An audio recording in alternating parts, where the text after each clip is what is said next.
yung gateway or ang sinasabi nating nagiging paraan para sila ay eventually from vaping ay nagtutuloy sila sa sigarilyo, no? At ito Mhm. yung ating ayaw nating mangyari, lalo na sa mga kabataan natin na lalo yung below 18 years old ay nakikita nating gumagamit nito at eventually nagiging addicted sila or ito yung nakasanayan at nagiging pang-araw-araw na nilang ginagamit. So Mhm. ano po yun?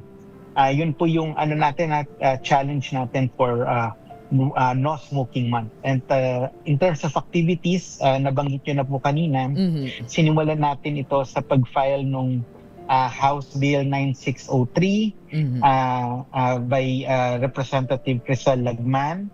Kasama po natin dito ang Philippine Smoke-Free Movement, PLCPD, at iba't ibang mga organisasyon ng tobacco control or sumusuporta sa tobacco control sa Pilipinas upang talagang pagtibayin pa natin yung ating kampanya at yung enforcement ng ating no smoking and no vaping sa mga pampublikong lugar. Mhm. At ito rin ay isang malaking oportunidad para tayo ay maiwas natin yung mga kabataan sa ganitong mga bisyo.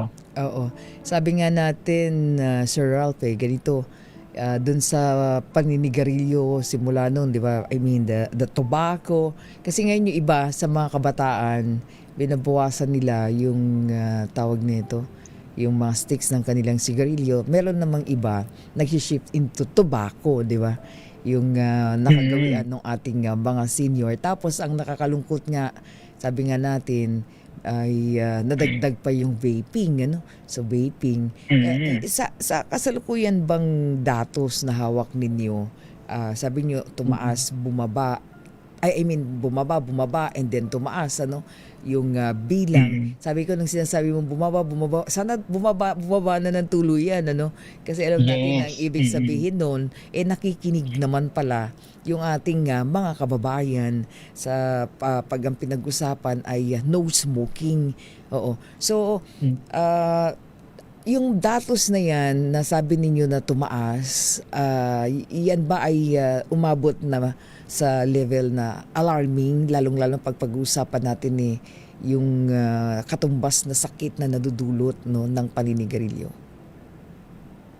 Apo, Miss May, actually, kung dati, prior to 2020, no, ang statistics ng gobyerno natin, less than 200,000 lamang ang nang gumagamit ng vape. Mhm. Pero ngayong 2023, ang estima na po ng ating gobyerno, particularly ng Department of Science, Food and Nutrition Research Institute, Mhm.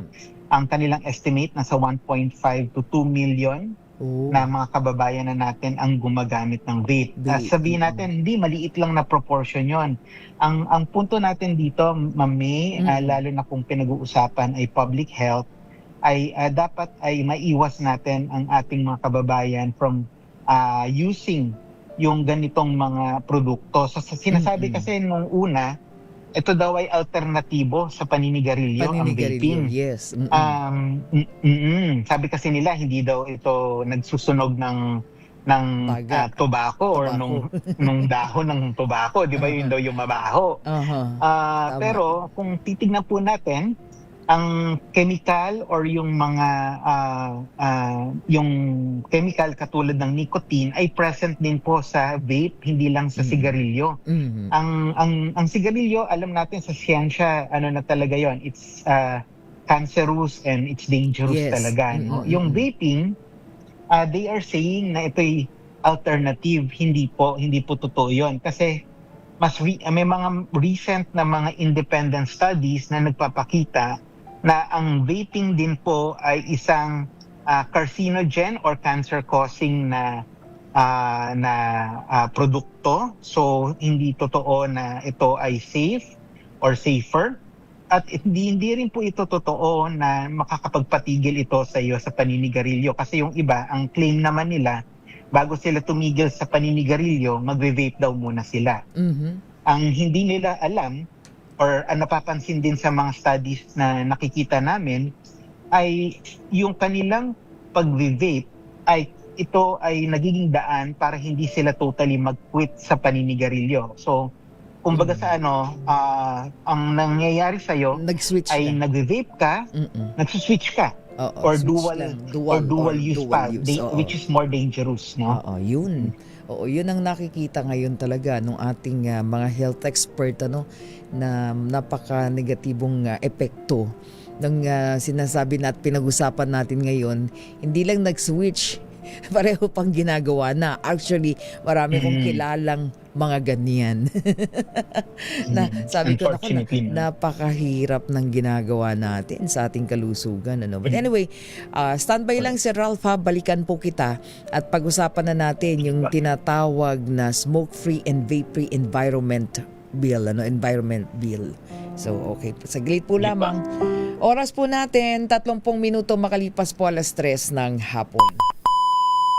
Ang oras na yan ay Sa puso ng kalikasan, natatangi ang prutas ng mangosteen.